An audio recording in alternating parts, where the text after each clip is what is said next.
Welcome to the Bad Boy Mowers Battle for Atlantis as part of Feast Week.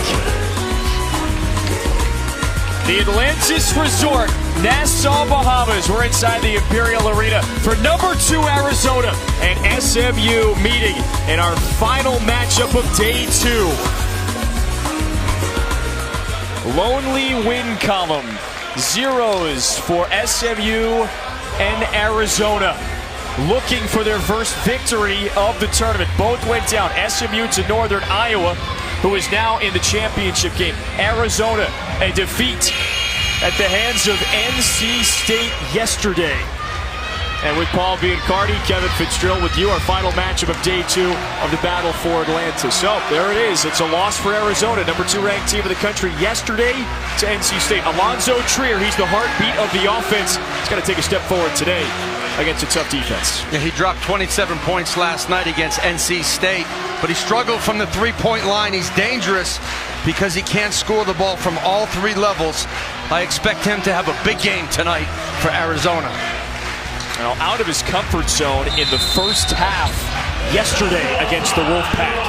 He is the preseason All-American for Sean Miller. DeAndre Ayton is the 7-footer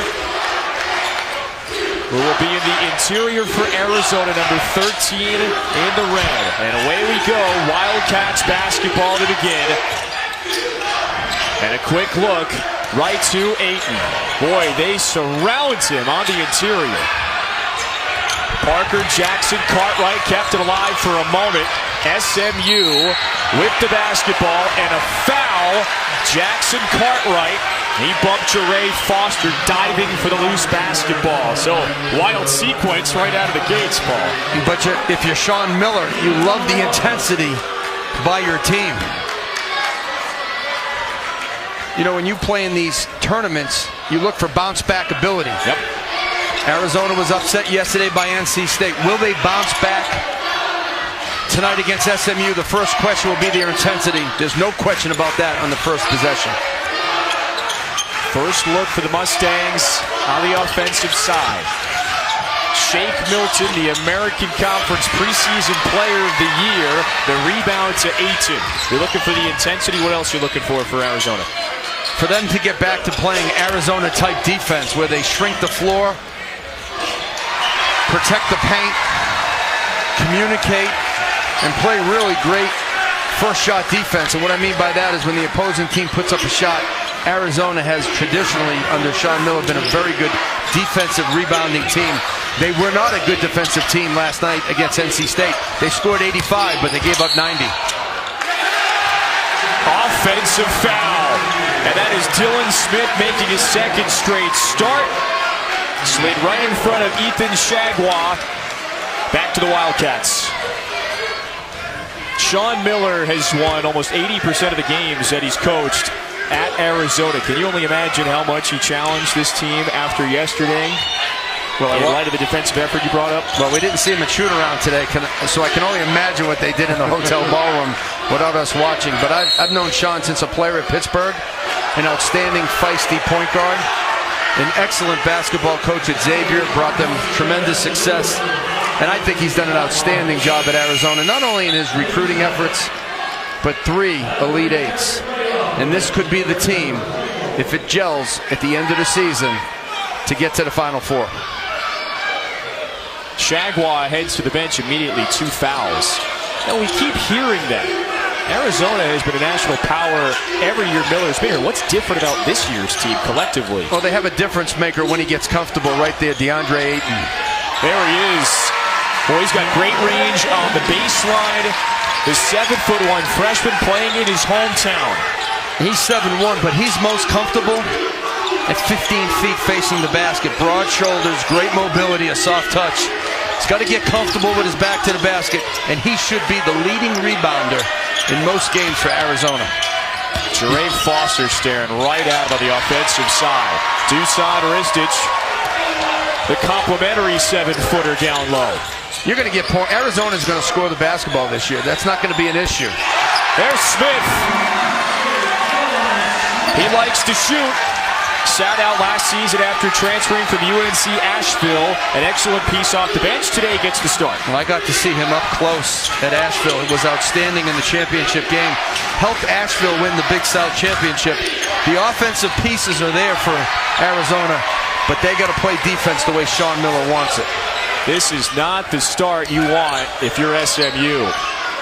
And Ayton to perhaps put his team up by 9. Jump ball. It's going to go back to SMU.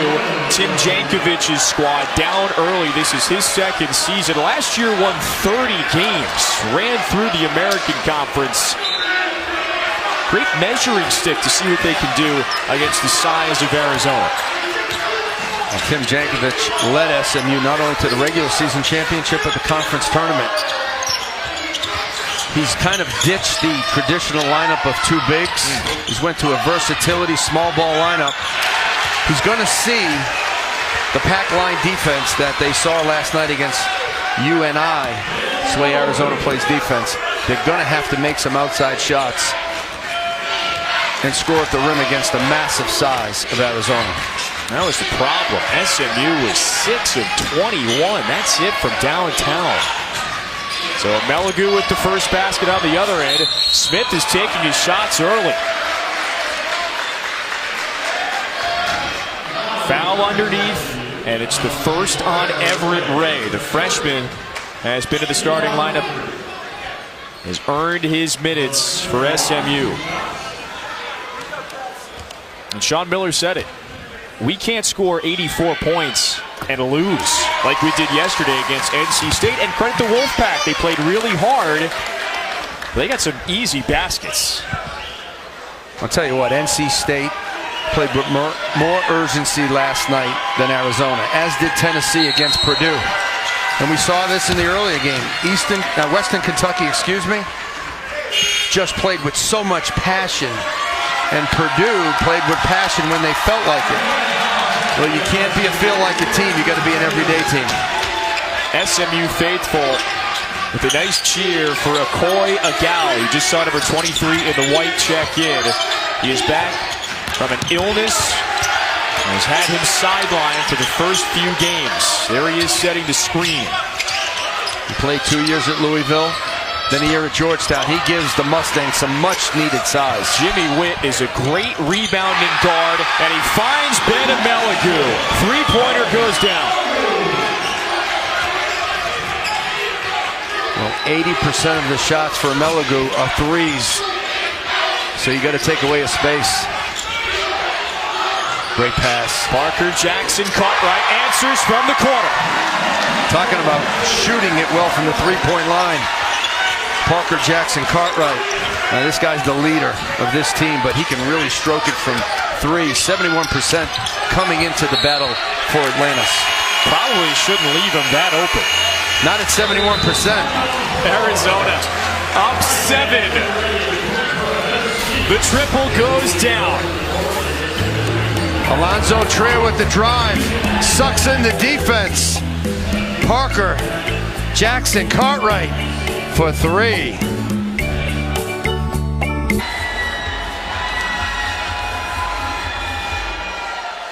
DeAndre Ayton, the third-ranked recruit in the class of 2017 with 4 quick points for the number 2-ranked Arizona Wildcats. He is back home in Nassau. He and his teammates visited Mount Carmel Primary School, not far away from the Atlantis. These kids couldn't wait for the opportunity to speak with Ayton, to ask him some questions. I think he put on a little dunk show for them as well. Ayton, really a fun-loving kid, loves people, just friendly, outgoing when you get to know him, and he loves being back home. Loves it. Well, Paul Biancardi is the only other person who gets that type of reception when he returns home. When you go back to Boston, the news crews are there, everybody's waiting. But the only difference is I don't dunk it when I go back home. Here's Alex Barcelo, a really good point guard off the bench. Sean Miller is high on this freshman. And a really good shooter. There's Trier speaking about shooters. Let's see, here's the start. Yeah, Sean Miller so smart.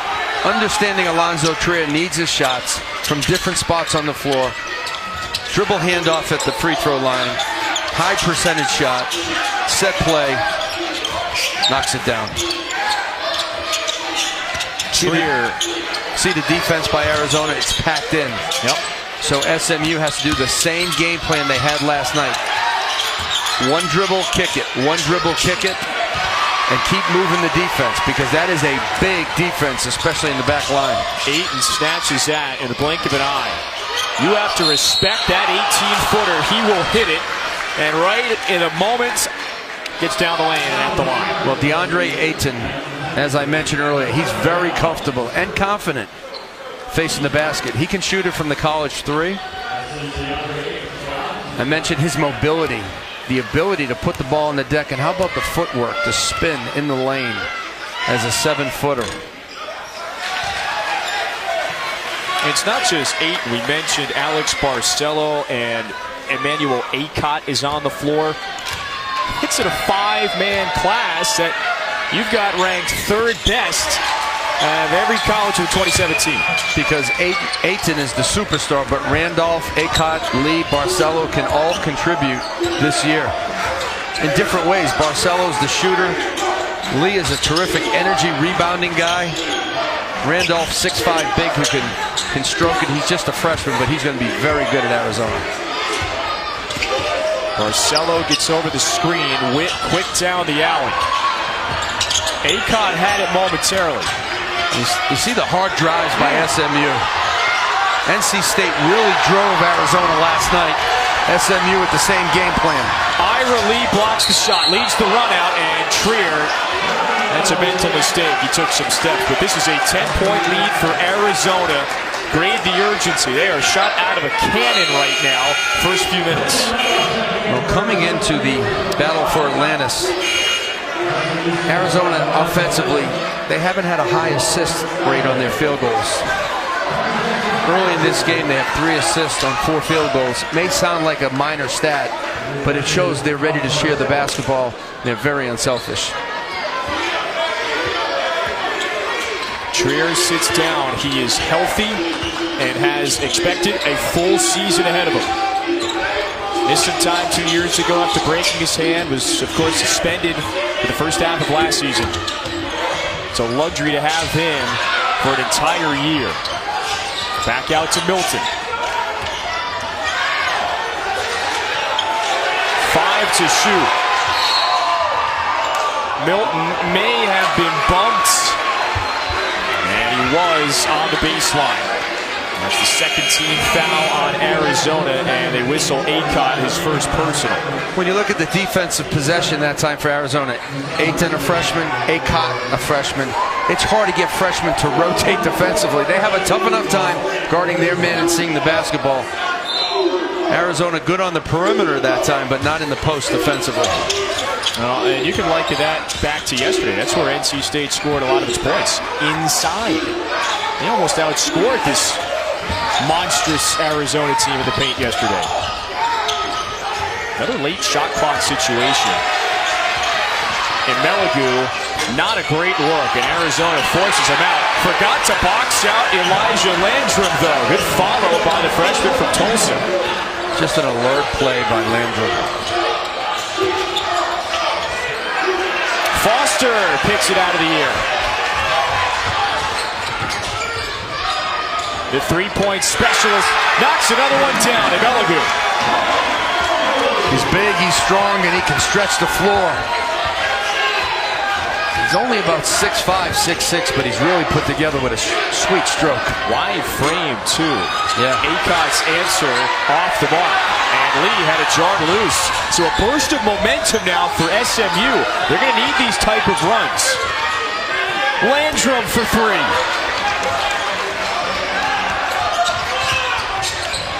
And the point guard finds Ira Lee. And Parker Jackson Cartwright.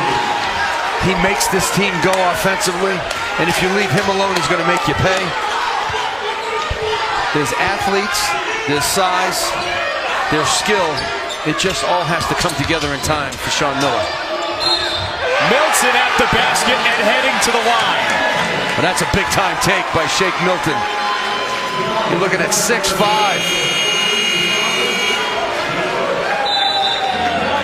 Back and forth we go. Arizona by 5. Plenty of athletes in this game. Arizona with some transition basketball. The freshman, a former ESPN 100, Ira Lee, filling the lane. One-step flush. And Shake Milton with the size, the length, the toughness, the body control. The Mustangs with a possible three-point play. Defense. Time to go inside the play. Here's Paul Biancardi. Well, SMU loves to run these little brush screens where they really don't come together and screen. Defensively, you have to stay with your man, or you have to hedge the screen or switch it. Right? There's no hedge. There's no switch. And that's how SMU takes advantage of you off the bounce. It's a quick screen. It's a rub screen. And again, defensively, are you going to stay with your man, or are you going to switch it? And you have to make those decisions on the fly. The way you think Arizona is going to play SMU today, those baskets at the 10, it'd be hard to come by. Have to convert when they get the opportunities. No question about it. But the ball movement and the aggressiveness by SMU early has been outstanding. Speaking about aggressiveness, they have 8 offensive rebounds. Arizona, they have a total of 7 rebounds. Wow. Arizona once led 15-5, so this is a nice little 7-2 run. That was yesterday against Northern Iowa. 3-point loss for SMU. Never could quite sustain that run to get back into the game. Nice cut, Dusan Ristic on the baseline. Well, give the assist on that one to also Alonzo Trier. Yep. Sets a beautiful back screen, just bumps the big man, gets his teammate open. So Alonzo Trier, the preseason All-American with division. What does Sean Miller do? He takes his best offensive player, Alonzo Trier, sets a back screen for Ristic. Everybody worries about Trier. Ristic at the rim. Officials were at the monitor to check on the shot clock. Shifted back to 27 seconds.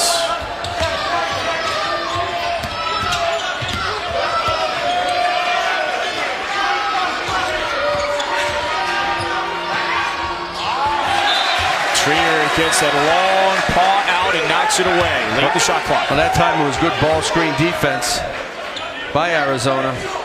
Alonzo Trier helping his teammate. Ristic helped on the screen. Trier helped him. 8 seconds for Jankovic's team. There's that brush screen. No drive this time. Amelagu fading away, and I don't think he got that one off in time. He didn't. Shot clock violation. Well, SMU runs that little, as I mentioned, rub cut. They really didn't even come together that time. Arizona did a good job of staying with their man. You really have to lock in on this offense of SMU. It's hard to guard off the bounce. And so 4 Mustangs turnovers.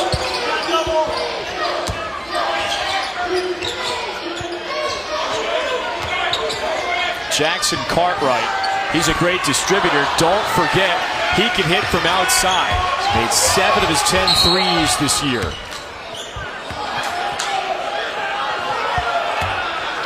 A whistle, and, well, we're going to be looking at the shot clock again. As SMU was bringing it up, still reads 30 right now.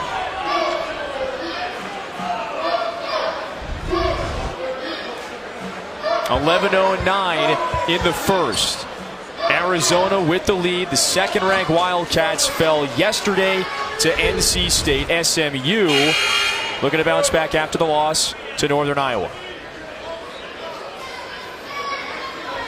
Clock freezes. And now get the stopwatch out. You have to figure out how much time. You got to get that stopwatch out. Came off the clock. And really, that's the most effective way to do it in real time. Oh, we're picking it up.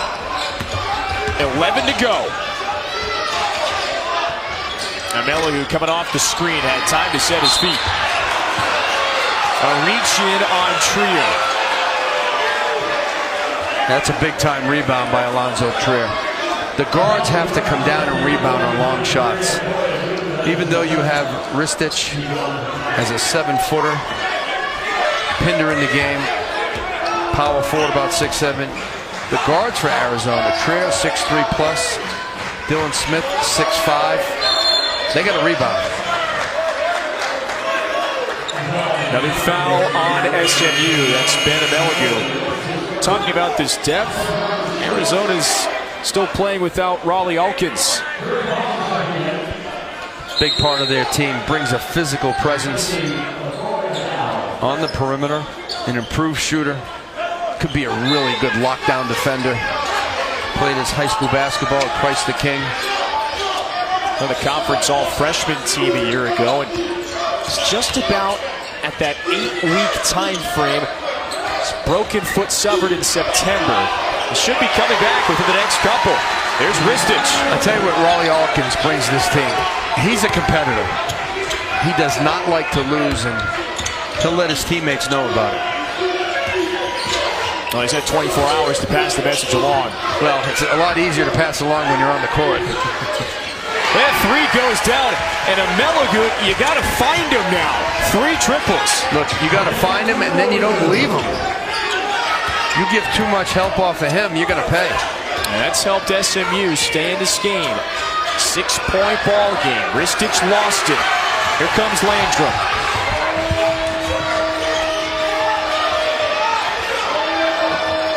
Good Arizona gets back. Yeah, great defensive transition.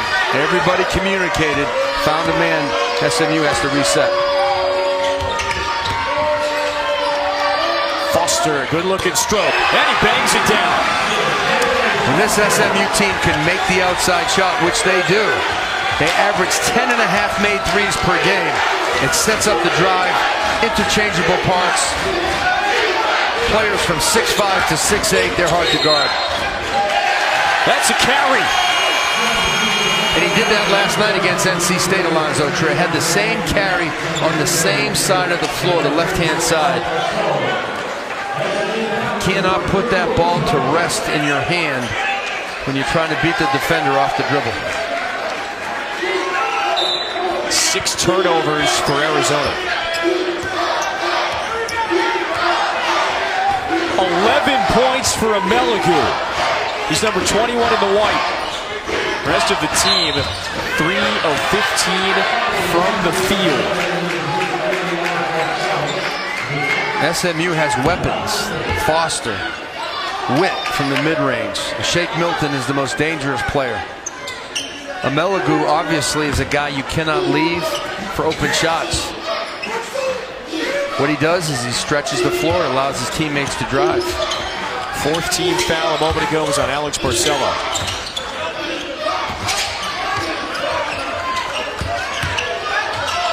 Landrum on the drive. It may have bounced off of a Wildcat's shoulder. 4 seconds on the shot clock, and Sean Miller reminds his defense. You may not get anything at the rim against Arizona, so you may have to have a little curl for a weak side jump shot. That's Jimmy Witt inbounding. Foster got eaten up in the air. Keanu Pinder comes flying in. He did that last night. Well, he didn't do it enough, because that's where NC State really took advantage. Al Freeman was getting to the rim all night against Arizona.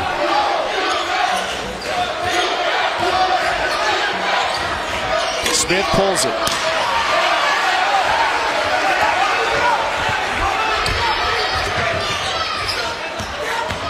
This is Meligu, and he beats his man to the rim. Timeout. Arizona leads by 1. Sean Miller wants to talk. Paul, this is an 8-0 run for SMU. He's going to the 10. He's doing it from deep. He's doing it at the rim. 6'5", power guard.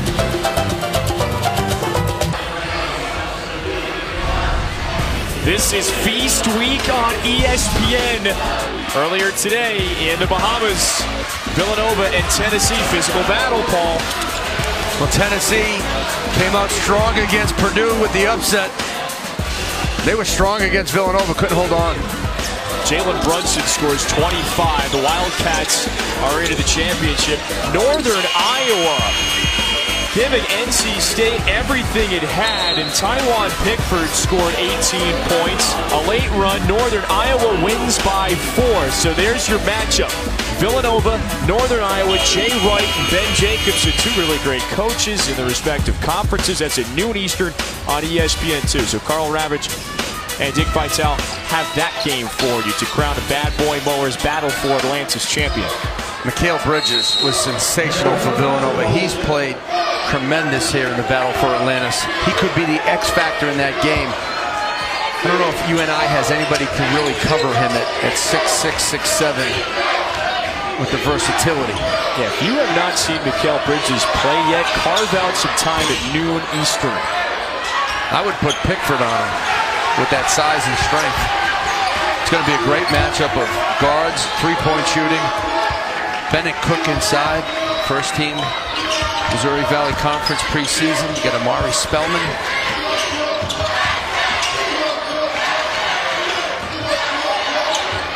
SMU is on an 8-0 run.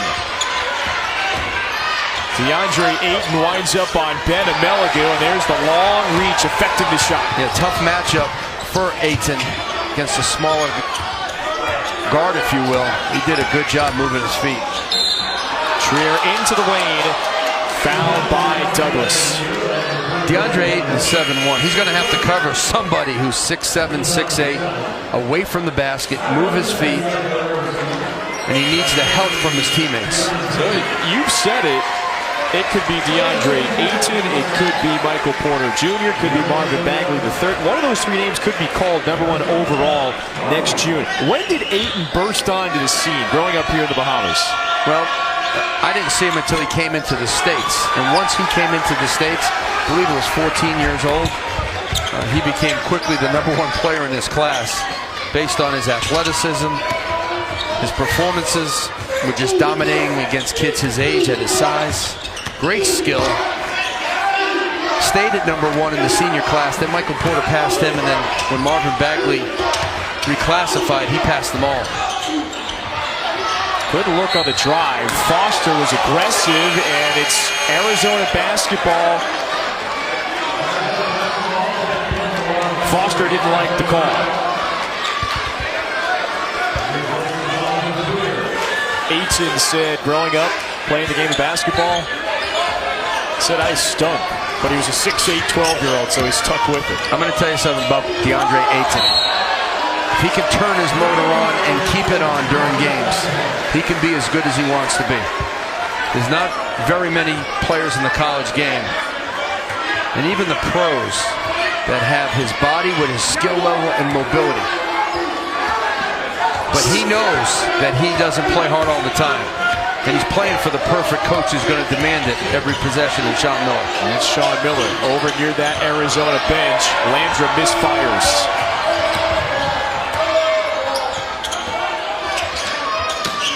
Ayton from about 12 feet away. Faces up. Rebound down to Shake Milton. He's looking to get going, only 2 points.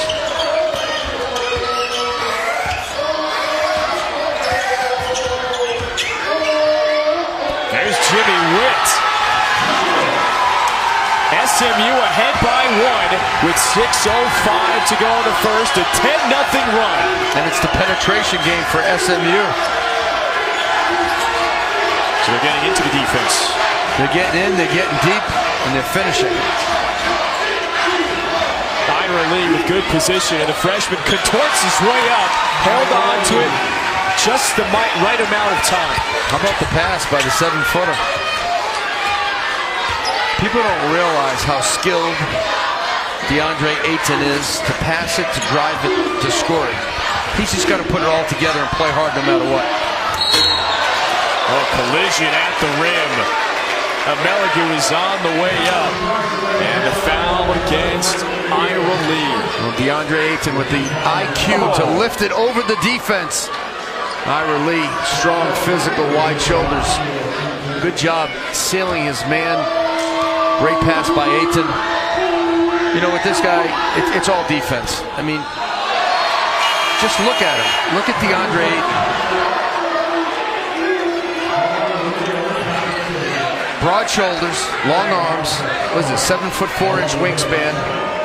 Explosive first jump, quick second jump, tremendous hands.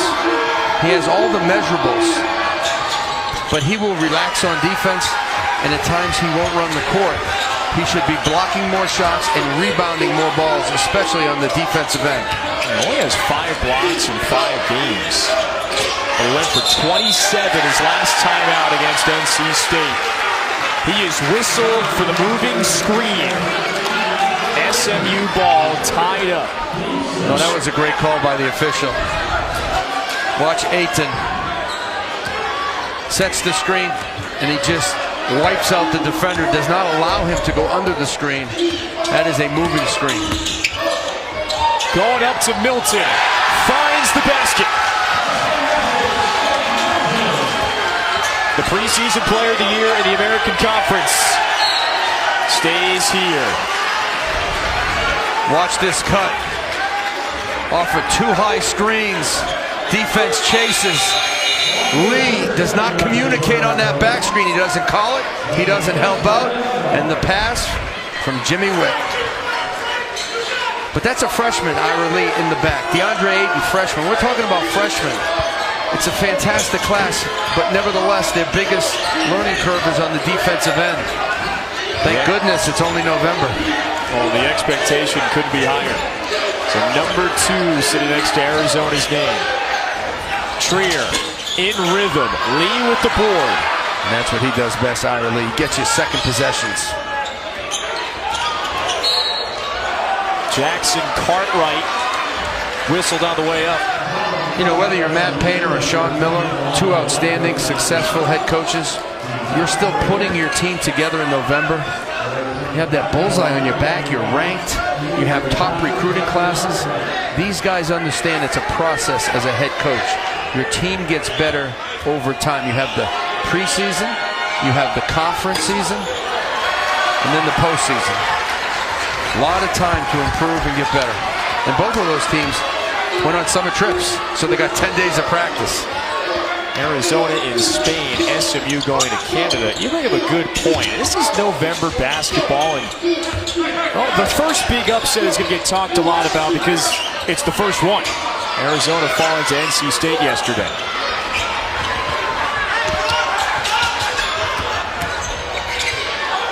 Trier lost it momentarily. Second chance, fighting for his basket. Trier's a hungry offensive player in the high school circuit, in the summer circuit. One of the leading scorers in the Nike EYBL, which is one of the best summer leagues in the country. He's from Seattle, now a junior. He can get buckets all game long. Just got to become a better shooter. Just like this guy. Ribs out, that was halfway down. Tied at 25 with 3:30 left in the first. There's 3 freshmen on the court right now for Sean Miller. Here's one of them. Jackson Cartwright back out to Trier from about 3 feet behind the stripe. Stays here. Tie game. Arizona and SMU late in the first. Alonzo Trier definitely knows where the rim is. Doesn't get it the first time, he'll get it the second. Arizona in a dogfight.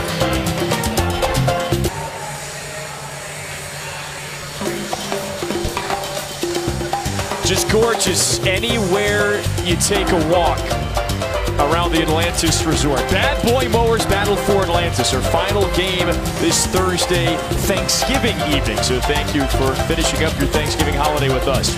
Tie game. The second-ranked Arizona Wildcats got a little push in the latter half here in the first.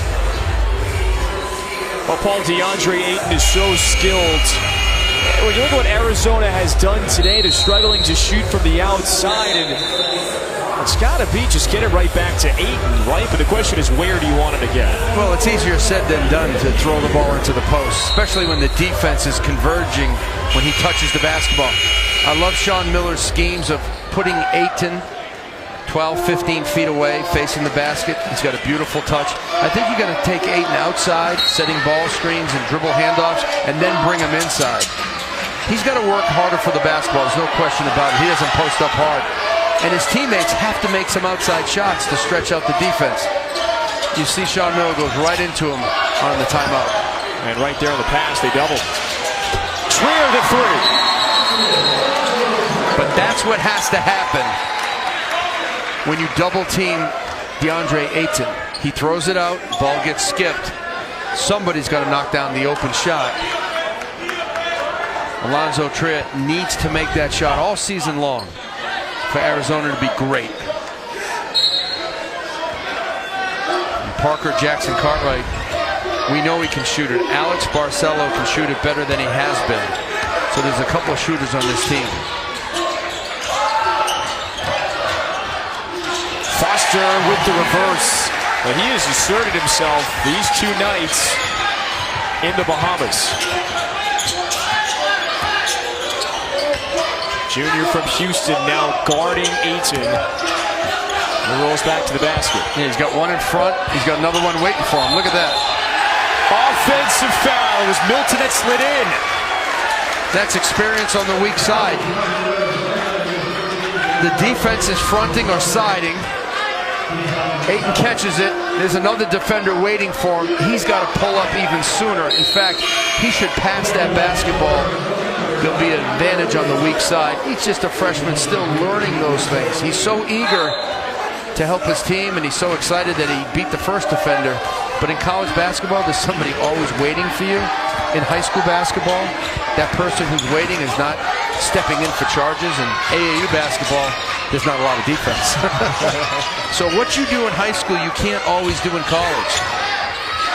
That's where you have to learn good habits at the grassroots game. Knocked out, and it stays here with 6 seconds on the shot clock. Sometimes, how long does it take for that patience to set in for someone who's so eager to get it going? A lot of film. I mean, Sean Miller and his staff are going to show Ayton the film of his mistakes and his good plays. When it sinks in, I don't know. Usually there's a big growth spurt. I'll tell you this right now for freshmen, between the first and second semester. You know why? No school, all basketball. They can get in the gym, they can watch film. Sometime in January, the lights should go on for all these freshmen.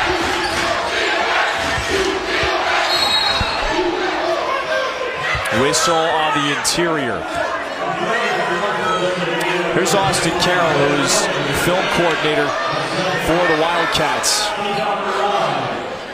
Now with Emmanuel Book Richardson being named in the FBI investigation, someone like Carroll has been given on-court responsibilities to coach this Wildcat squad. You can only have 3 assistant coaches on a floor in a practice to help out, so Carroll has been involved a bit more. And Austin Carroll from New England, excellent college player, a smart, tough, skilled college player. His dad, John Carroll, was an assistant coach for the Celtics for a long time as the advanced scout, then became the head coach for the Celtics for 1 year. Austin Carroll has a great opportunity to not only learn from his dad, but from Sean Miller. He's going to be a terrific coach. Take a look at his score, by the way. Considering the start Arizona got off to, SMU's in not a bad spot right now. Not at all. And it's been their patience and their poise with their drive game. Look, they're not going to change who they are, SMU. They're going to take the outside shot and beat you with that.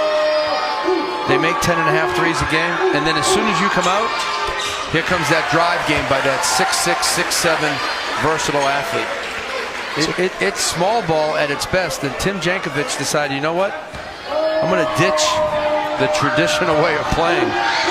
It's a lot of fun. You get isolations, you get mismatches, and the guys love it. But you have to believe it, and you have to be good on the glass if you're going to do it. There is a little more flow to the SMU offense. No question about it. That one chucked down to Ristich. You just have to be good on the weak side help. like Shake Milton was against Ayton that last possession. Offensive board to Everett Ray. Backdoor cut. Foster, it rolled off his fingers. And he is hobbling on the way back down. Trier, head fake and drive. Blocked by Foster. He gets back, limping the entire way. And it's another whistle. It goes against SMU. 2 plays at the rim. Offensive foul on Shake Milton.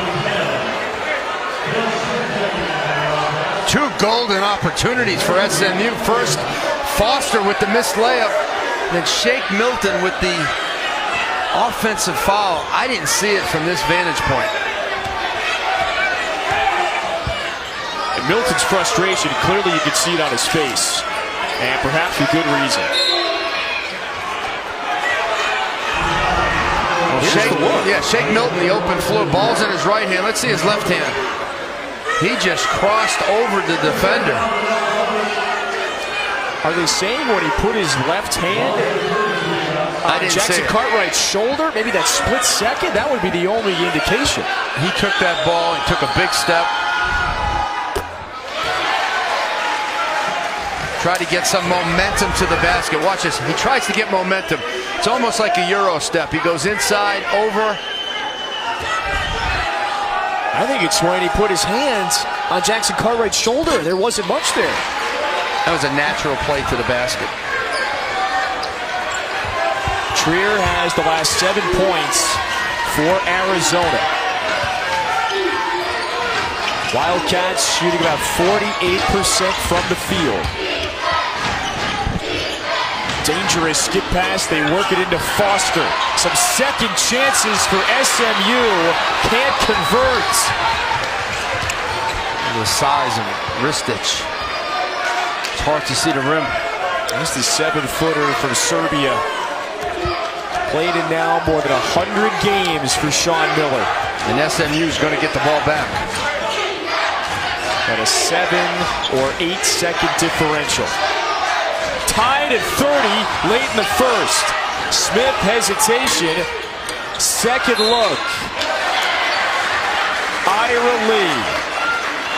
He's at the line with 7.8. The shot clock is off. Now down in Orlando, it's the Advocare Invitational. St. John's and Missouri have advanced. The only game that's ongoing currently, West Virginia and Marist. That's 24th ranked Mountaineers. How about 46 college basketball games on the ESPN networks today? We started at 11:30 in the morning.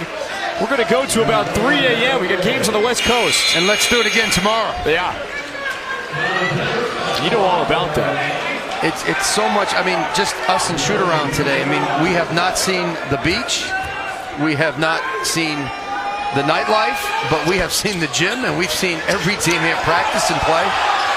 It's been a sensational tournament, the battle for Atlantis. 2 seconds, no. 1-point game at the half. Arizona and SMU attempting to bounce back from losses yesterday. Neither team was happy about them. And in the first half, not a single Arizona player in double figures. Alonzo Trier, though, with 9. Halftime! Inside the Imperial Arena.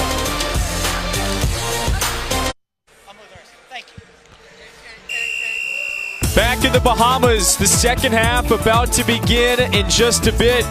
Let's take a look back at the semifinal matchups. Carl Ravitch and Robbie Hummel recap those when we return.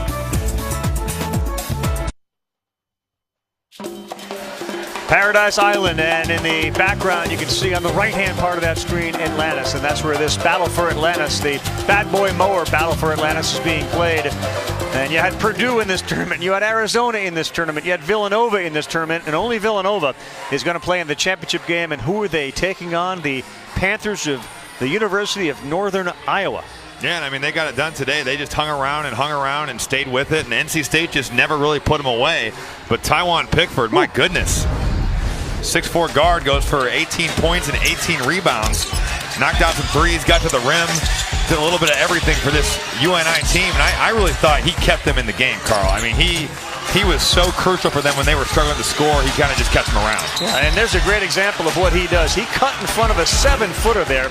Omer Yurtseven to grab one of his 18 rebounds. He had, again, 18 points as well. So now they have to deal with Villanova. And Villanova trailed in their game to Tennessee by 12 points at the half. And the second half was a whole different story. Well, they certainly struggled. And Tennessee is a good team. I think we've seen them kind of come onto to make a statement almost at this tournament. But Villanova is so tough. I mean, Jalen Brunson, Mikal Bridges, both those guys are so capable of doing so many things on the basketball court. And Jalen Brunson, I thought he showed off his mid-range game so well. I mean, he is so good at stopping on a dime and getting to that pull-up jumper or getting that little floater. You see him here finishing at the rim over John Fulkerson. But he really came to play. I mean, what an impressive performance by him today. And, you know, Villanova, we expected they could be in the championship, but Northern Iowa, we'll see what they can do tomorrow. That's noon Eastern time on ESPN2 Championship Friday. With Robbie Hummel, I'm Carl Rabbit. Dick Vitale will join us for the championship as we look forward to seeing Villanova, which has not lost a November tournament since 2013 when they won it here, has a chance to win another.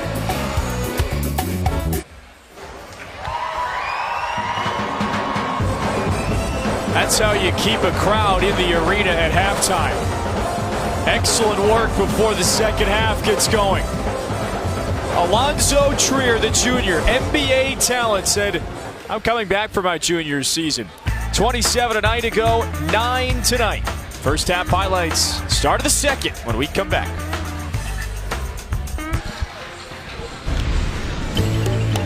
It's the Bad Boy Mowers battle for Atlantis. We're inside the Imperial Arena.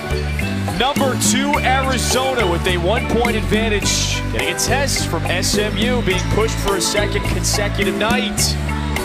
He's Paul Biancardi. I'm Kevin Fitzgerald, so thanks for joining us. Thanksgiving Eve at this point. So Ben Amelagu is burst onto the scene today. It's not Shake Milton, it's Amelagu. It's giving Arizona some problems inside and out. And the 6'5" power guard is doing it with the three-point shot. We know he's a driver, but 80% of his shots are from three, and he's knocking them down in this game tonight. Arizona really doesn't have an answer for this guy. He's a mismatch problem. If you put a big guy on him, he's going to stretch you out. Put a guy with like size, he'll drive you to the basket. Make no mistake about it, Melagu loves the three-point shot. You cannot give him that kind of time and space. He is 54% from beyond the arc coming into this one. Amelagu with the 14. No Arizona shooter into double figures just yet. Alonzo Trier, he has 9. DeAndre Ayton, that's the 2 who we've been spotlighting for most of this one, with 5. And look, we've talked about it. This is November basketball still. It's just the second week for Arizona and all these teams competing. But Ayton, Trier, what are their roles right now along with the rest of this really young freshman crew? Well, I think if you're Sean Miller, you're still trying to help your team identify their roles when it comes to offense. I don't think they're very comfortable offensively in terms of their roles, but they're talented to score a lot of points. They scored 85 points last night against NC State. But for me, they're not connected enough, even early in this season defensively. I know they're young, but you have to incorporate your freshmen into the defense. And some of the baskets that SMU are getting off the drive, that's just keeping your man in front out of the lane. It's not real tricky. Got to box out, too. We haven't seen that. How about 12 offensive rebounds for SMU? So we're talking about keeping your man in front, and when the shot goes up, block out. Those are the basics of the basics in half-court man-to-man offense. Arizona's just not focused enough right now defensively. They weren't last night. Let's see what happens in the next 20 minutes. Arizona clearly shooting better from the field, but SMU is taking 40 shots because of all the second chances. Ristich, the shimmy. That's the senior. He has a half a dozen, and his team is ahead by 3. I mean, that's just sensational coaching by Sean Miller. You go to your big guy, you isolate him in the middle, you feed him, and he delivers. Now you got to go back to that. Shagwa for 3. He will take that triple. That's the 6'9" forward.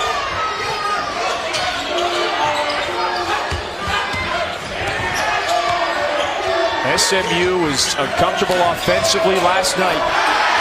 Tied with Arizona until now. The slam for Ayton. How about the pass by Jackson Cartwright? Just lobs it right over the defense, where the only person who can catch it is Ayton.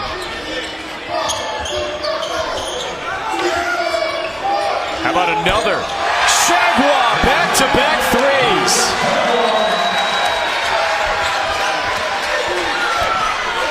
Well, the scouting report says SMU can shoot threes. You got to identify the shooters and get out on them, close out quickly. It's a pack line defense for Arizona, which means they're in an early help situation, but that should not take away from the pressure you put on the basketball. Again, Jaguar just kind of slips away from Ristich, not alert, not aware. He thinks it's a ball screen. Jaguar just quick slips to an open spot. You're asking and where Ristich doesn't react quick enough.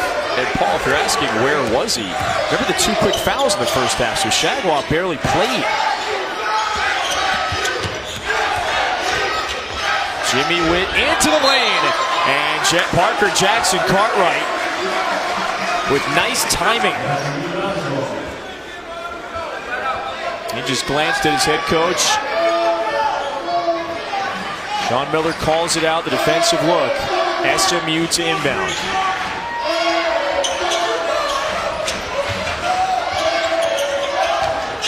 Shagwa with the spin.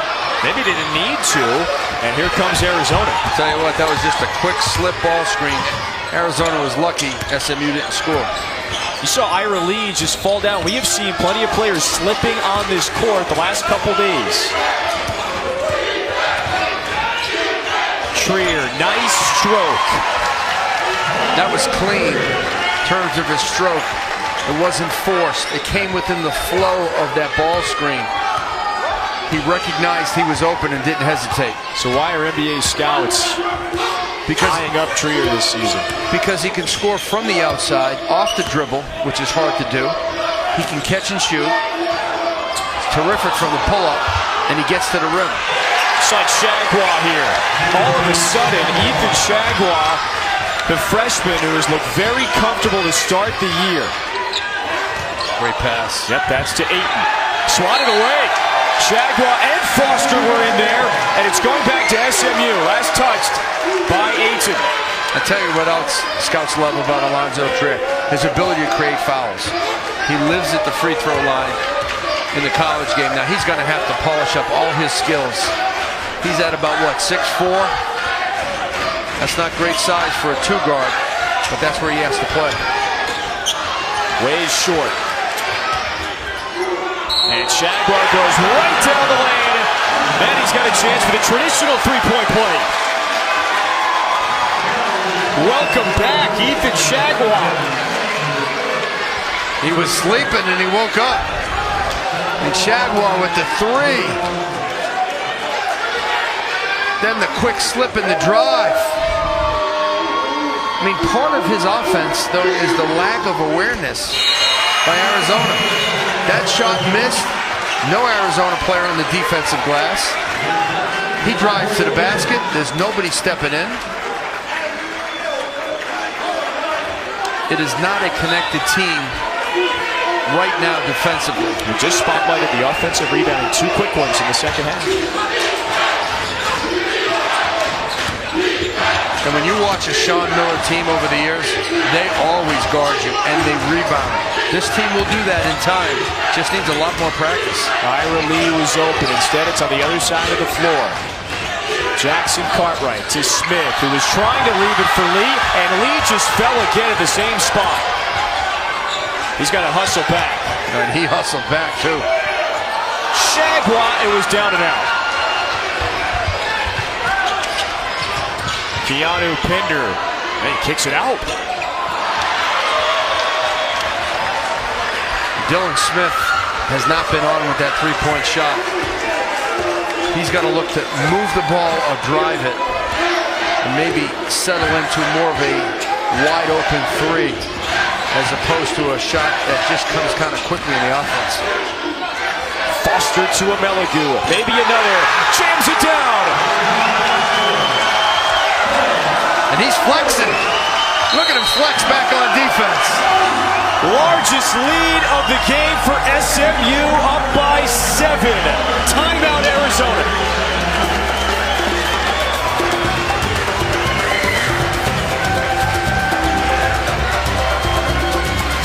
SMU lighting it up from the outside. And it's Ben Amelagu making threes and flexing after.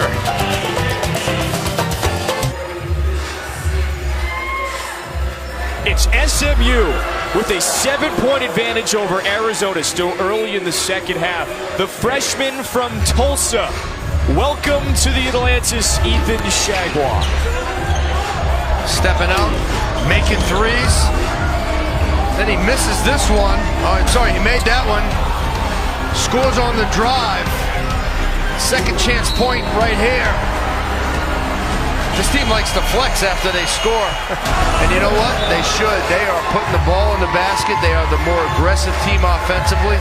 And they're playing with, again, more urgency than Arizona. 2 fouls on Shagwa in the first 2 minutes. And then it was check the watch. It's going to be a while until he gets back into the game. Starts the second half and shot out of the cannon with 11 points. And this is the largest lead for SMU, in fact, for either team. Arizona really struggling now offensively. 8 assists, 11 turns.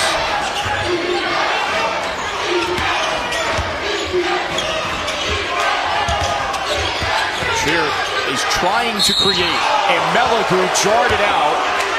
It's a whistle.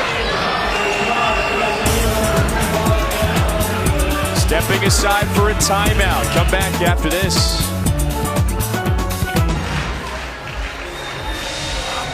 Well, SMU, one of the best defensive teams in the nation last year. Watch the defense on Alonzo Trier. Freeze it right there. He sees 2 SMU defenders right now. Let it run. He brings it back the other way. Off the ball screen. The hedge freeze it. 3 defenders. He has to kick it out and get rid of it. What does he do? He drives it into traffic. Freeze it right there.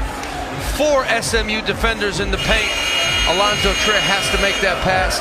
They have 8 assists, 11 turnovers. The ball sticks in his hands sometimes too much. Ball movement, player movement. He'll get it back and he'll get an open shot. Yeah, that's not conference ranks. That is NCAA ranks a year ago for this SMU defense. Look at that, points allowed, only 60 points allowed. And field goal percentage defense, 7th in the nation. Arizona only has 37 right now. And I'm really impressed with how they're defending Trier. They understand he's a high-level scorer. He's a guy who can go off for 30 points.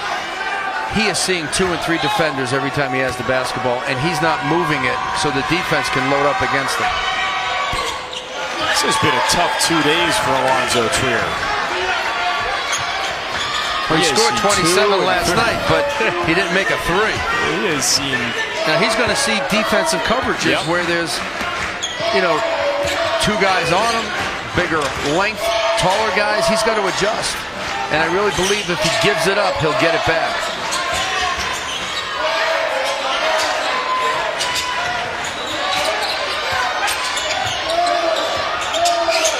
With 4 to shoot. Witt has to let it fly.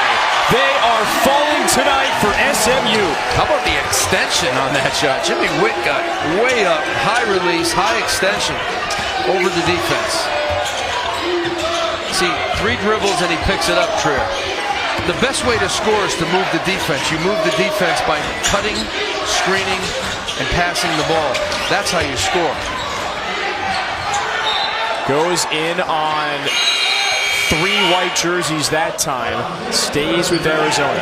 On offense, it's all about spacing, and it's all about moving the defense. Now, DeAndre Ayton hasn't had too many touches the last few minutes. He loves that elbow. That's a sweet spot. And they whistle him for an offensive foul. Jere Foster, he is one of the SMU defenders giving him some fits today. The lane is semi-open. I don't know about that. I mean, the defense was sliding and in legal guarding position. But I think there was a little acting involved to fall down. That's the 3rd on 8. So that's the second borderline, if you want to call it, offensive foul whistled against Arizona. Now for Ayton, a teaching point, he's got to get lower on that drive. He's driving that ball upright. Low man wins in the game. He's got to get his shoulders lower on that drive. Out to Ameligu. He has hit almost every three he's taken today. And now with 5.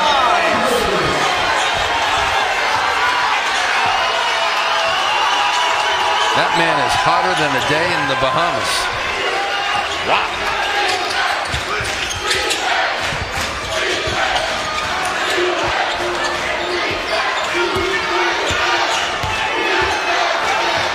Trier bombs away. Second look for Ayton, and he gets it into the point guard's hands. Parker Jackson Cartwright. And he hits. Timeout. It is back to a 9-point game. Arizona uses its second.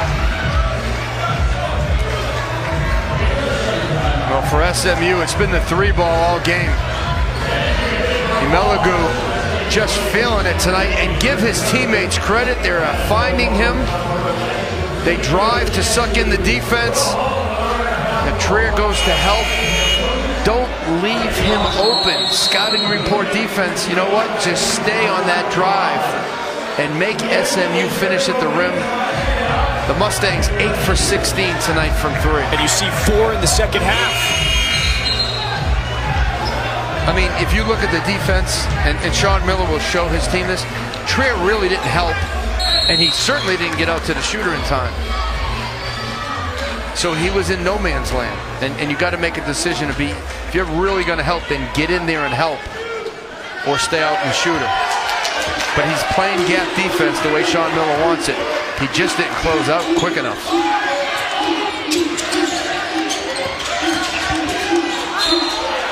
Foul on the way up. It was Shake Milton.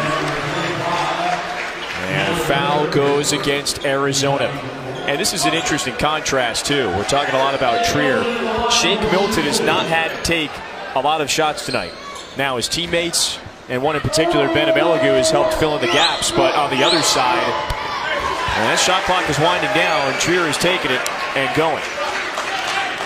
Well, the versatility of SMU, you got Milton, Foster, Ameligu, you got Witt. You got 4 guys who really can score double figures. So who do you game plan against? Well, you game plan against the hot hand. Now, he is the hot hand tonight, Ameligu, 21. I would not leave him. I understand you're playing your gap defense principles, but that's the one guy right now who's kind of hurting you. Ooh, and Ayton has 2 free throws after the whistle.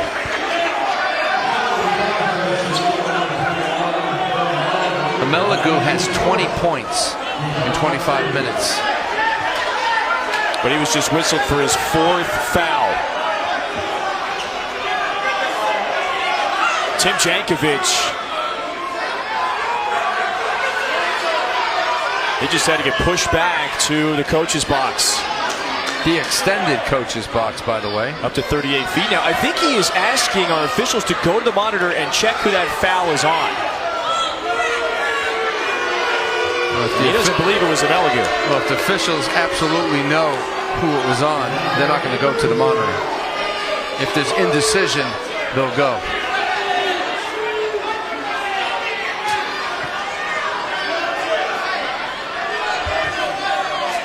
Shagwa getting ready to check.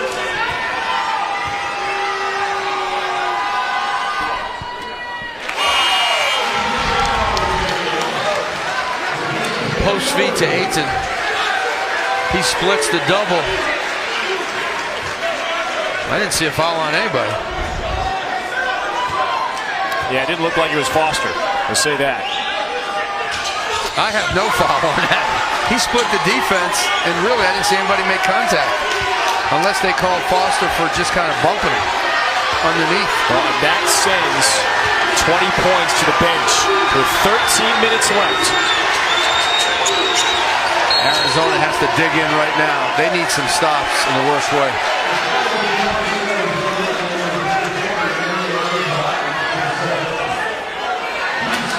Meligu, he started at Virginia Tech, transfers to SMU.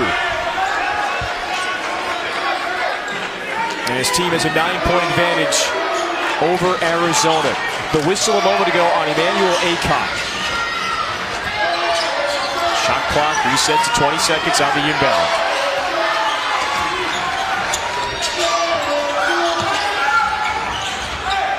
A great help by Trier. Jaguars got to get rid of it. Man is open. William Douglas. Extra pass. Shake. Milton.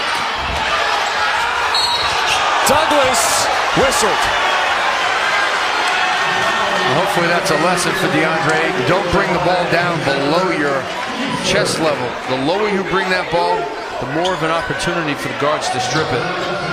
Good offensive possession by SMU. Great ball movement, shot fakes, extra pass, one more pass. Good look.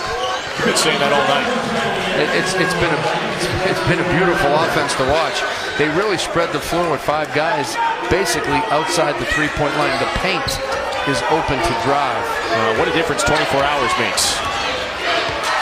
SMU is searching for that rhythm you're seeing tonight, yesterday against Northern Iowa. Another turnover. I'll tell you what, Ayton was open a second before he threw it. You only got a moment of opportunity to get it inside. He was wide open. 13th turnover.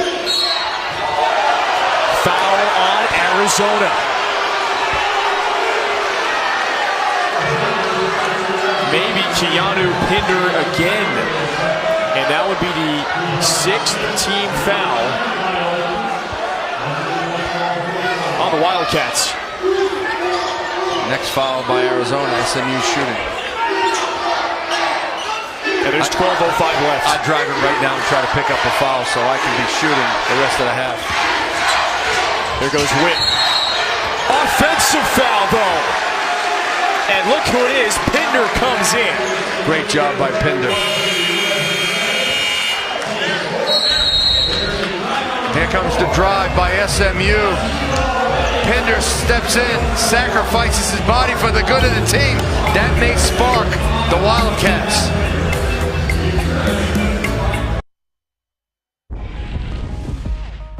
Ben E. Meligu, let's go on a fast break. Favorite hobby? Playing video games. What color crayon would you be? Red. Favorite place to play other than your gym? South Grand Prairie High School. Who's the biggest chokester on your team? Me. Nice. Thank you, Ben. Ben Meligu with 20 points for SMU. Now he does have 4 fouls, so he is on the bench. 2 points shy of his career high. Shooting the ball efficiently. 5 triples, Paul, tonight. The senior is feeling it. His teammates are finding him. I love this possession, the drive and the kick.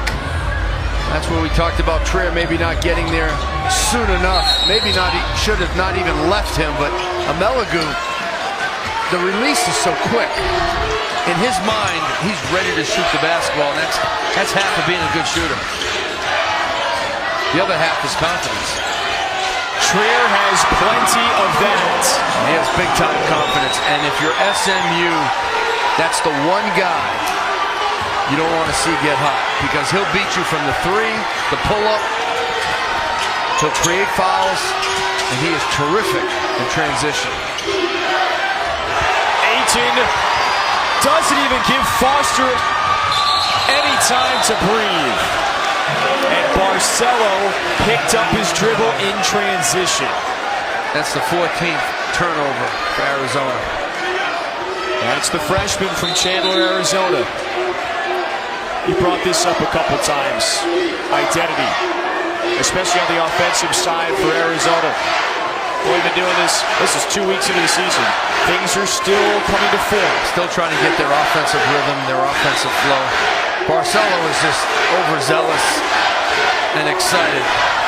But I'll tell you what, you can live with that mistake because it was not a lack of effort.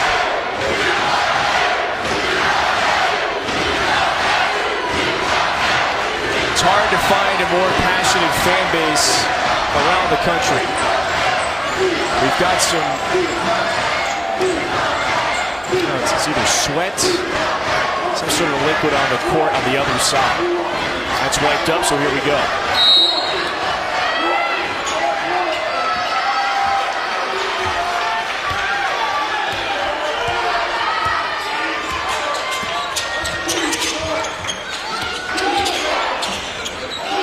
Shagwa, catch and shoot. Ayton grabs the board. That is his 7th tonight. Foster reached in.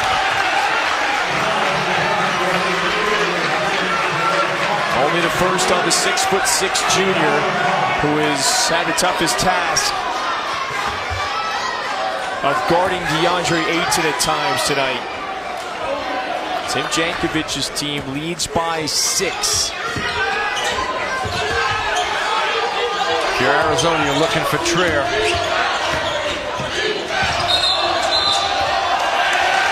Another turnover, commit by Barcelo.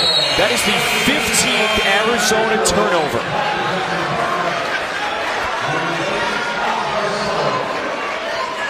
Great 2017 class, we pointed it out. Plenty of freshmen. Everyone off of Sean Miller's bench besides Keanu Pinder, somebody that's new this year. And when you're new and you're put in pressure situations, you don't have a lot of time to learn on the fly.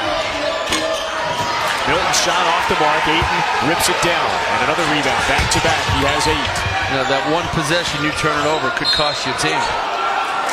Now before the shot, Trier, he gets Foster's shoulder.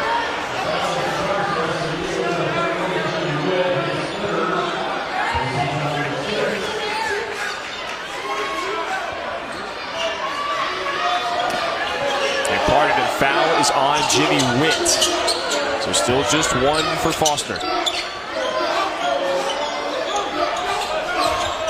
There's the movement to the other side to Jackson Cartwright.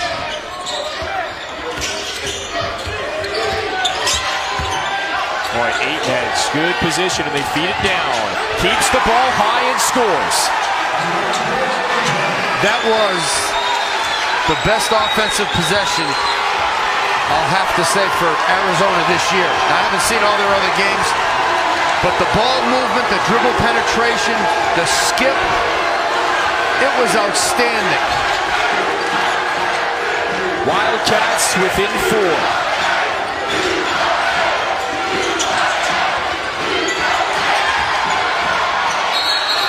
Jackson Cartwright nearly forced the turnover.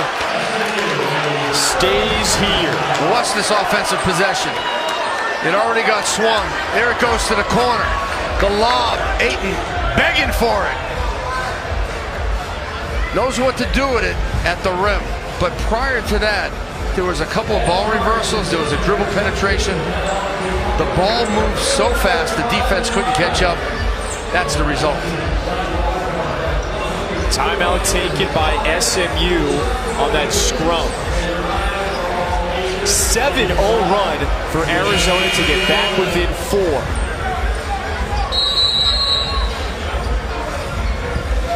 You got Ayton with 11, Trier with 15. I think that's going to be consistent for Arizona all year. Both of those guys in double figures. Who's going to be the third scorer?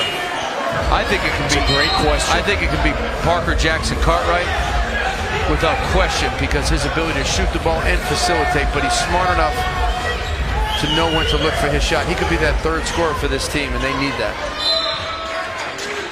He's the senior from Los Angeles. Really his shooting steady, ability yeah. goes unnoticed.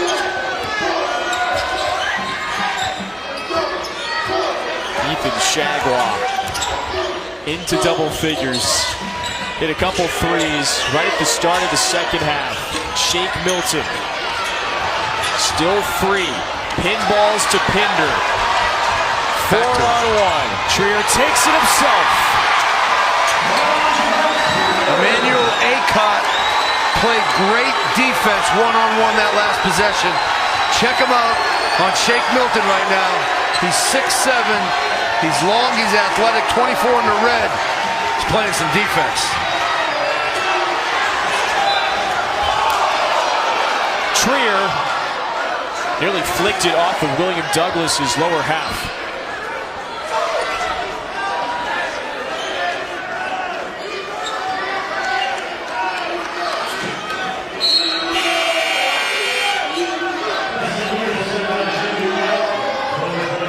So Arizona shooting 70% from the field in the second half within 2.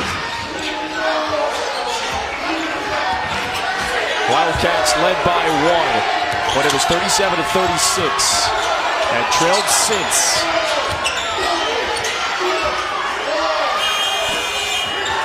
Pinder the rebound. That's Arizona defense. Ayton running. Foul. Shagwa whistled immediately. And Ayton reaching at the left hand. And when I say that's Arizona defense, the intensity was outstanding. They didn't allow the ball into the paint. They cleaned the defensive glass, and what happens? Parker Jackson Cartwright pushes it ahead. And let me tell you something. DeAndre Ayton, he can really run the floor. He can beat guards down the floor. This guy can fly with long strides and speed. But first, as a unit, they have to get together and stay connected defensively. When they do that, that's why people are talking about Arizona as a possible Final Four team, a team that can win the Pac-12. It's a long way away, but when this team does come together, it's going to be hard to stop.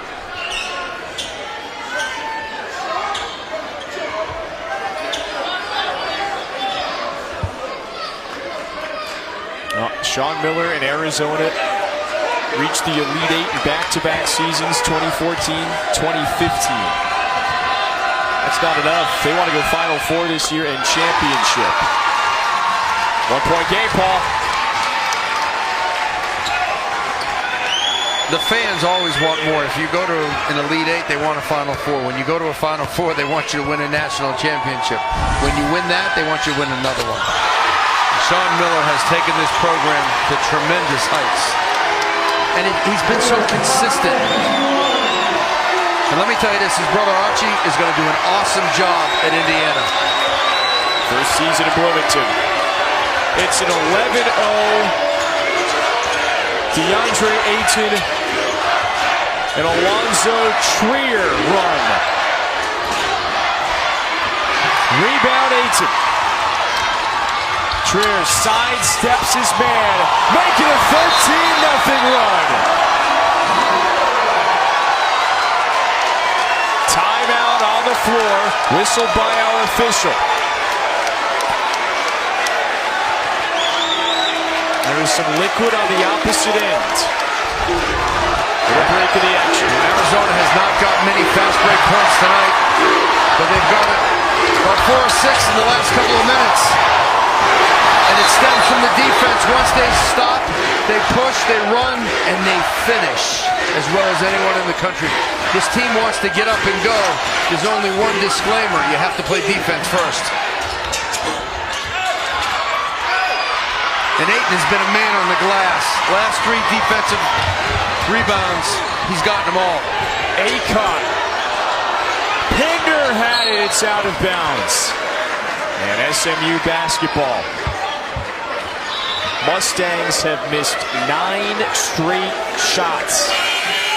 And now DeAndre Ayton has a double-double, 13 points, 11 rebounds. I'll tell you what, when he's on the court, I think he should be the leading rebounder every single night. You see how quick he is to the rim? How tall, how athletic. It's a motor, it's an effort, it's habit, and it's starting to come. So 5 games, 5 double-doubles for DeAndre Ayton. And he's really not playing at his best in terms of effort. Oh, watch out. He could be a monster, let me tell you. There's not many in the game that have the skill with his body. Shagwa was underneath. Pinder behind him. And he's whistled for the foul. Arizona has come all the way back. 2-point advantage with 7:58 left.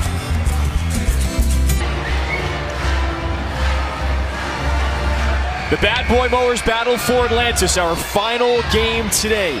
Arizona on a 15-2 run Who do you think is getting it done, Paul? Well, the big fella inside, and his teammates are looking for him. DeAndre Ayton, he's begging for the ball. Great lob over the defense. When he wants the basketball, give it to him. But the run has come from the defense. And defense starts with ball pressure and keeping the ball out of the lane. Arizona has done that. Emmanuel Acott, I thought, did a fabulous job on Shake Milton. The defense behind him helped out. DeAndre Ayton has cleaned the offensive glass. It allows Arizona to run, score fast break points, gain some confidence. One thing about momentum, you know it's happening, but you don't know how to stop it if you're the other team. It's something you say to yourself, okay, this is changing, but how do we stop it? It's really hard. Well, what answer is swirling through Tim Jankovich's mind right now, do you think? Well, I think he wants to calm his team down and try to match the intensity now that Arizona, they've stepped it up a notch.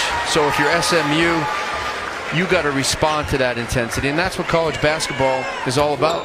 Game of runs, game of intensity. You got to swing back.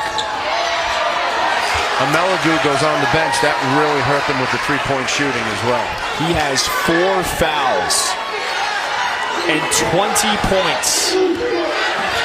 He left the game a few minutes ago. When he left the game, SMU was up. Now they're down. And Tim Jankovich is probably going to put him back into the game at the 4-minute mark. That is an errant pass. Arizona ball. Well, still ongoing, the Phil Knight Invitational. 2 8-team brackets. Florida and Stanford currently on ESPN2. We've got a game coming up at midnight. Texas. You called it. And Duke, 2 of the best freshmen in the country. Marvin Bagley III, the #1 player out of high school. Mo Bamba, #4. That's a can't-miss game. For Duke, I would say, which freshman? Which one are you talking about? I mean, they had the #1 class. They had 5 guys inside the top 20, but Bamba against Bagley. Ayton has taken that shot a few times over the first 4 games. He will stretch it out to be on the arc. As long as his shots come within rhythm and room, they're good shots for DeAndre Ayton. It's when he forces it, he gets himself in trouble, just like all players. Shake Milton fouled. One of the biggest adjustments from high school to college on offense is to know when you're open. In high school, you always think you're open.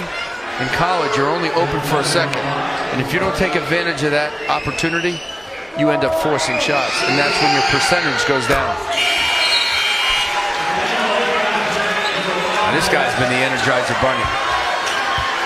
Unsung hero in my mind, 24 in the red, Emmanuel Acott.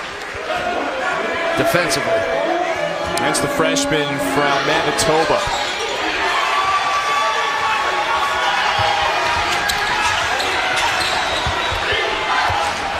Six ties and 11 lead changes.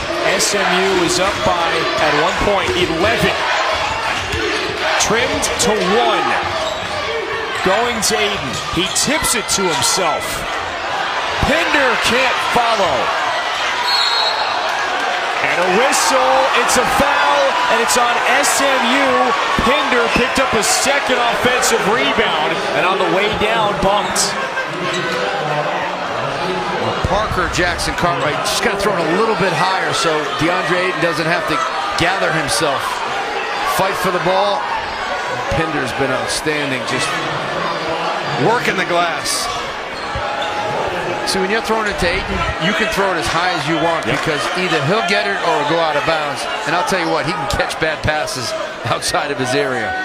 Don't be afraid when you throw it up to DeAndre Ayton. And one thing that does translate from high school to college is 7'1" with great hands. Yep. And I mean great hands.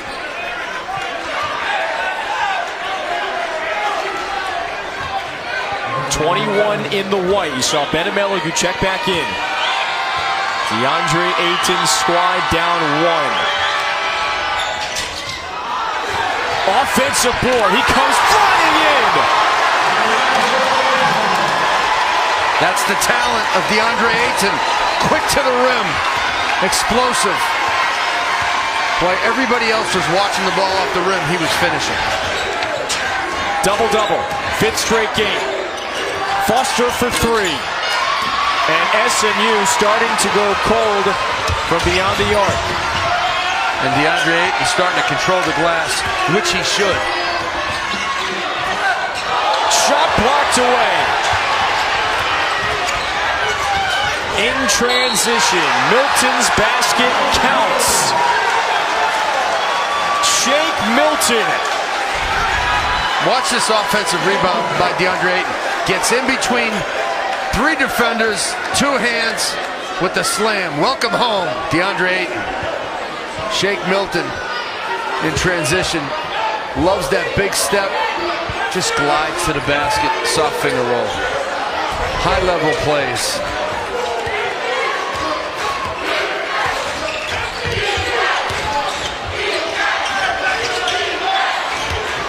Foster guarding Ayton. He's given up at least 6 inches on that. 5:25 to go. Aycott trying to add the offense. And Milton the rebound. So Meligu back on the floor for SMU offensively. He hasn't touched the ball in a while, but he was the hot hand early. Not since the 13:05 mark. They're looking for him. Foul on Jackson Cartwright. 1-1 for Ben Meligu. Tell you what, I thought Jackson Cartwright moved his feet pretty well. That was the slightest of incidental contact. That's a play on. Sean Miller was wondering the same thing. Yeah, there's nothing there. You just play. There's no advantage at all by Jackson Cartwright on that. And he missed it. Punched out. Foster keeps it alive. Milton going to work on Ayton. Ayton did a great job of shutting him down. This Arizona defense is inspired right now. Milton shot off the mark. Foster gets it inside the Landrum. 3-point lead for the Mustangs, 4:35 to go. Well, their defense has been inspired, but their defensive rebounding has been less than inspiring. They've given up 19 offensive rebounds to SMU. Active on the glass. And that's led to 14 second chance points. Too many. Those are shots you really don't guard. Trier on the step back. Ayton caught it, and he got it in just before the horn.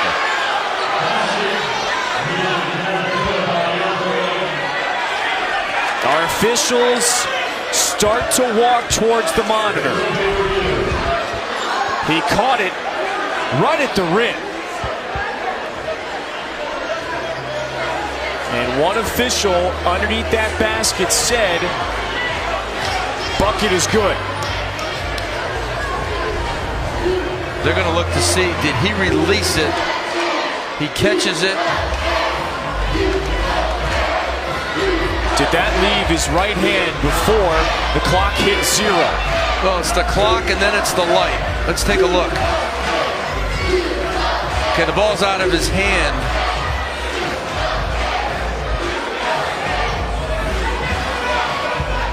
It's in his hand at 1. Oh, that is close. It's a good angle right here. You can see the shot clock just above the basket. At 0. That's still touching his hand at 0. I'm going to wave that off from that angle. And so do the officials. No basket. That was a tough one. That was a hard one to see. Because you really had to look at that at different angles to see if his hand still had contact with the ball.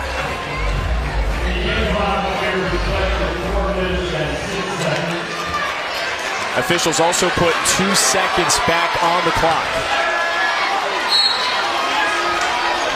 Arizona's put a lot of energy into this comeback. Still down 3, plenty of time.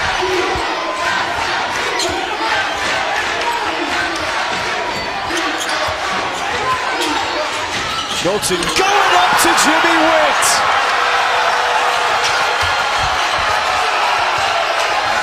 Five-point lead. Arizona lost their focus on that possession. I think it was Trier's man who went to the rim. And a turnover. Pinder gives it away. That's the 17th Arizona turnover, but Ayton, he follows with a backcourt steal.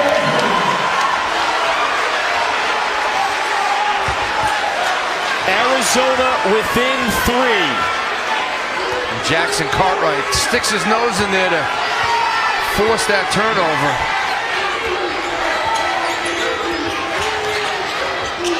Another look at the rim, and this time Witt couldn't stuff it home. Same play they ran earlier. The back cut, no help on that back screen. Jimmy Witt just poked it free, and in transition, SMU starts to work it around. Look at the Mustangs, 5 white shirts on the perimeter.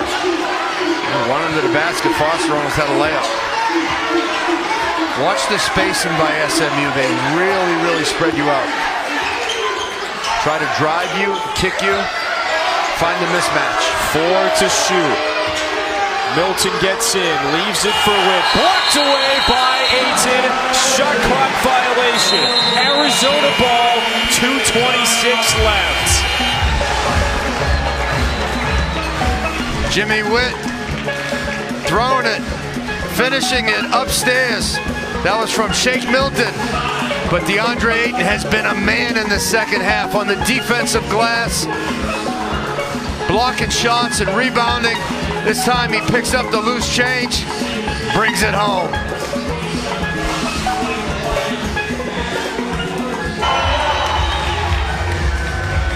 Well, the defense for Arizona in the second half has been stifling. Check out DeAndre Ayton right here in the paint. Watch where he starts right there and watch where he finishes to block this shot. That is called shot blocking range and mobility. He's helping in one spot. He gets outside the paint to block a jump shot. That's one of the reasons he was a number 3 player in the high school game, and he'll be one of the top 3 picks in the NBA draft after this season. Oh, this is his 5th game, 5th double-double. And he has so much to learn, and he has no idea how good he can be.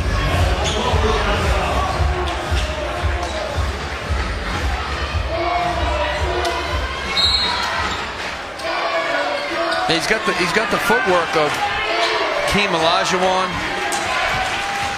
I really haven't seen a big like this, so skilled, so strong, so explosive, in a long time. It's hard to put a name, a comparison name to DeAndre Ayton. Foul at the basket is on Jimmy Witt, his 4th. When you look at Ayton, he's got the size of a center, he's got the mobility of a power forward, and the skills of a small forward. I mean, that's why he's such a unique package. From Nassau, playing in front of his friends and family. He and Arizona got off the plane a couple days ago. News crews, TV cameras, they were waiting for his return back home. He is a celebrity here in Nassau. He and Alonzo Trier have the last 17 points for Arizona. But a whistle on the loose ball. Keanu Pinder again whistled. And we're going to have free throws on the other side for SMU. It's the 4th on Pinder. That's 10 team fouls in Arizona. 2 shots for SMU.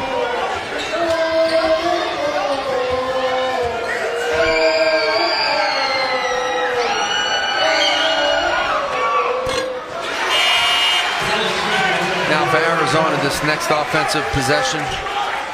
Sean Miller on the sideline looking at his play card right now. They got to keep their flow. Okay, every coach has a play card. He's gonna put it in his pocket, decided to keep it out. You look at, where's the mismatch? Who's the hot hand? What play's been working the best? Where should we go? And you look at how the defense has been guarding your sets.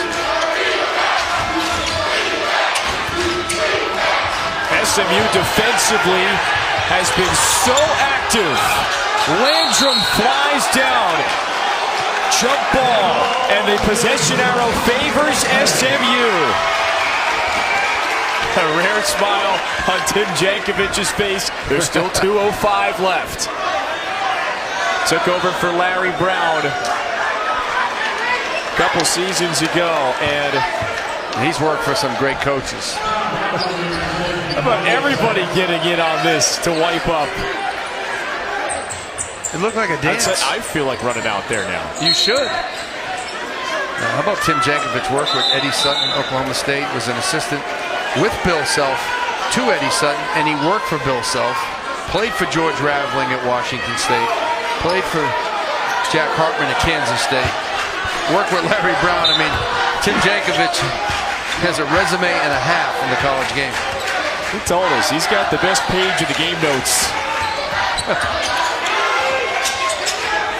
Worked for Lon Kruger, too. He said try to find another head coach who has worked with that many masterminds on the sidelines.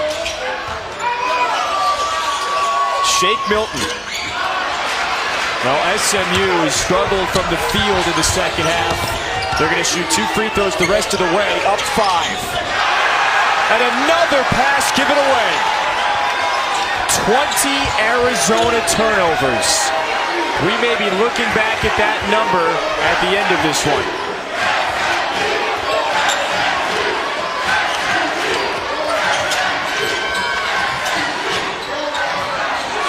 Landrum saves it, and Milton slows. 7 seconds on the shot clock. The drive off the window. Free throws coming and a foul. Earlier today, number 18 Purdue went down again.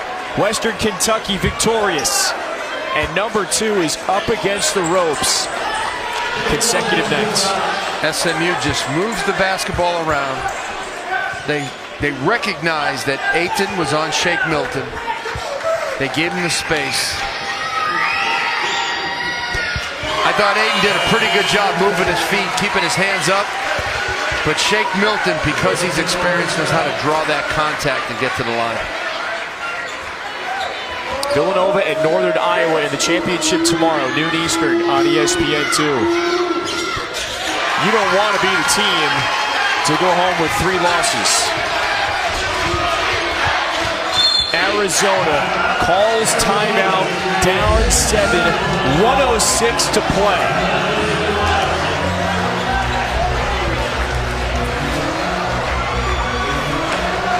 20 turnovers for Arizona today. It's not just the Wildcats' mistakes. The SMU defense has turned up the heat in the second half. They've been active. What have you seen from that defensive unit? I thought SMU did a great job responding to the run of Arizona, but where SMU is going to win this game, if they do, it's on the offensive glass. They have 20 offensive rebounds, which has led to 14 second chance points in a close game. That's the difference in my mind. Yep, so we got 106 left. 7-point deficit. Arizona with the basketball. And it really has been Trier and Ayton, which we expected, but it's been almost exclusively that duo scoring the basketball lately. But it started with their defense, and you could put Emmanuel Akon in that formula in terms of how they made their comeback. It was the defense, then it was the offense, then it was a confidence and a rhythm that Arizona got into, and you can see how powerful they are offensively. But give SMU a lot of credit. They stood strong in the face of a run against one of the top teams in the country. Now Arizona, they just need flow. All these guys can score. It's the shot quality. Trier hits the 3. Sean Miller says, let's press. I'll tell you what, Alonzo Trier is better off the dribble than he is off the catch. He loves to rhythm up into that shot.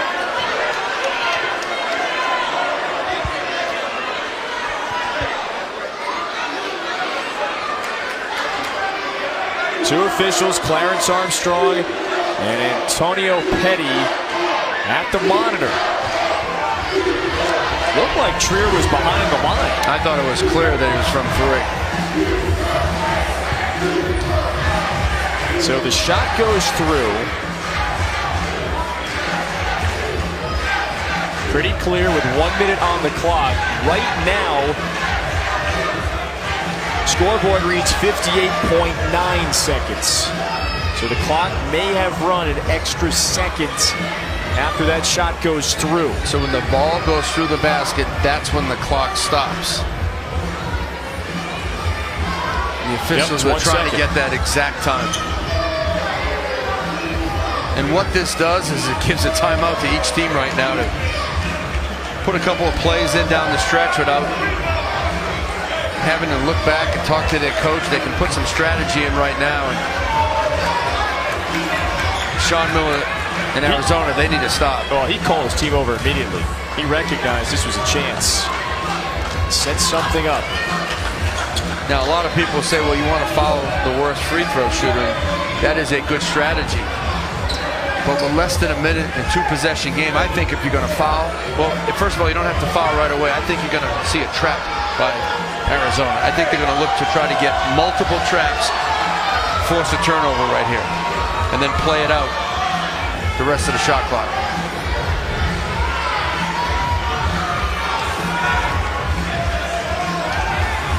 SMU has only turned it over 8 times today compared to 20 for Arizona. And if Arizona does foul, you want to look at Jere Foster, only 58% coming into the battle for Atlantis. That may be a guy you want to foul. It's definitely not going to be Shake Milton. Don't put the 93% free throw shooter to the line. I'll tell you what, Landrum, number 20, would be a great guy to foul. Struggling from the free throw line early in the season. Less than 10% from the line. Oh, this is taking longer than we expected. Still over at the monitor, and they've got to be looking at something else here in addition to the clock.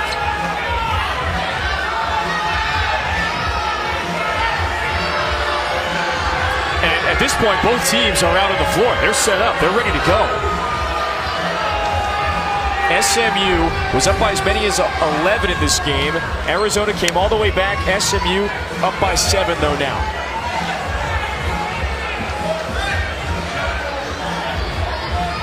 Every time the officials go to the monitor end of games, it always takes a lot longer. Games on the line. The seconds are precious. Possession is so important.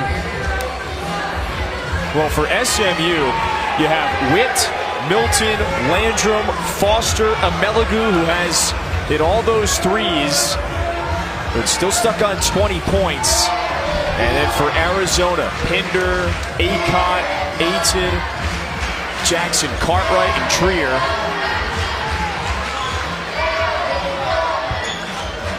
And we're just about ready to get the explanation.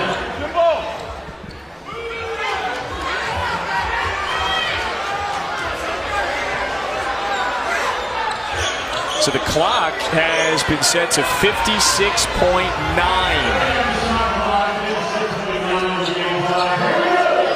It took 2 seconds away from what it was initially slotted at, 58.9. Look for a trap by Arizona. They're going to foul. It's Foster and Landrum. Here's Landrum. Sean Miller saying no fouls. Got a chance to be aggressive and go for the steal. 44 seconds. He's going to trust his defense. It's Trier guarding Milton. SMU ahead by 4. 2 to shoot. Back to Milton, fading away. And here comes Arizona. Trier stumbles. Ayton, he's scraping for that loose basketball. Jimmy Witt falls on it.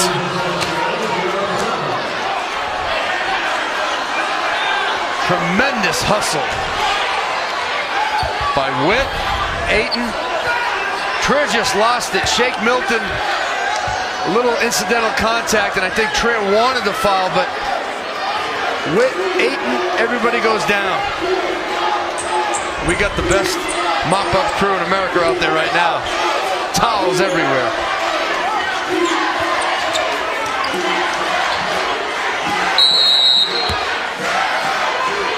Arizona fell yesterday to NC State, down 4.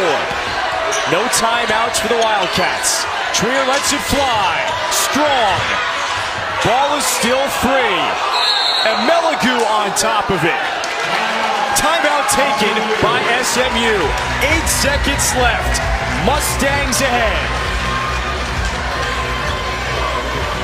Trier made the 3 in the last possession. He basically worked off a high ball screen and took the same shot. I thought this one was a little bit closer guarded. Not sure that was the best shot to take based on time and score. Maybe something more to the rim for Trier. He's terrific at creating fouls. Yes, he can make deep outside shots, but game on the line. You got to score 2 possessions, you're down. Again, SMU with the ball, like you said, down 2 possessions. So our championship tomorrow. Everybody coming into this was talking about, hey, maybe Villanova, Arizona. It's Villanova, Northern Iowa, and if SMU hangs on, we may have a 7th place meeting between number 2 Arizona and number 18 Purdue. I want to know the person who predicted this, because that person should start filling out his brackets right now in March, play the lottery, and head over to the casino tonight. Can we get Joe Lunardi on these early season tournaments as well? This week on ESPN is nothing like it. Yeah. Nothing like it. Early season tournaments, high level competition. The underdog, this means so much to the team coming in that's not ranked. They're trying to establish themselves. They're trying to get confidence. They're trying to build their resume. Dylan Smith, he's hanging his head next to Ayton. Was a double-double today, but he's on the bench. And Arizona just has to foul immediately, right, Paul? This is a quick foul. And maybe a quick steal first, but definitely a quick foul. Let's see. Into Milton. Almost a 95% free throw shooter. Going to the line. It's the 3rd on Emmanuel Acott. SMU. 30 wins a season ago. A school record, and they ran into a bad matchup at the NCAA tournament against USC, was bounced opening weekend. Now, they could be leaving the Bahamas still with 1 more game to play with a victory over number 2. Their defense tonight has been terrific. Arizona has shot 48%, but only 26% from 3. Did a great job on the offensive glass. They've earned this victory. SMU takes down number 2. Consecutive nights in the Bahamas. Yesterday, it was NC State. And tonight, the Mustangs, they outlast Arizona.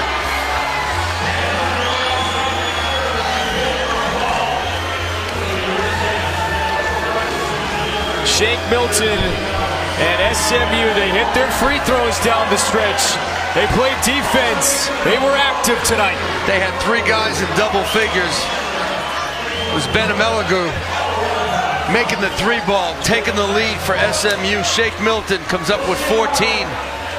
Total team effort. I'll tell you what, SMU on the glass, so impressive tonight. Ben Meligu, 20 points to lead the way for the Mustangs. And tomorrow they take on Western Kentucky, the other matchup in the 7th place game, Arizona against Purdue. And don't forget, the championship at 12 Eastern tomorrow on ESPN2. It's Villanova and Northern Iowa, Tennessee, and NC State to play in the third-place game. The Bad Boy Mowers battle for Atlantis concludes tomorrow. Every game has been close. It's going down to the wire, and we'll see if tomorrow the trend continues, Paul. Well, Arizona or Purdue, somebody's going to get a win over a ranked opponent tomorrow. Final score, SMU takes down number 2, 66-60. The final score for Paul B. and Cardi, our entire excellent crew tonight. I'm Kevin Fitzgerald saying, well, thanks for joining us, and a happy Thanksgiving. All games airing on the ESPN networks are streaming live on the ESPN app. Watch this entire game on replay as well as other games on our family of ESPN networks. All you have to do is log on to the WatchESPN.com or download the Watch ESPN app. This has been a presentation of ESPN.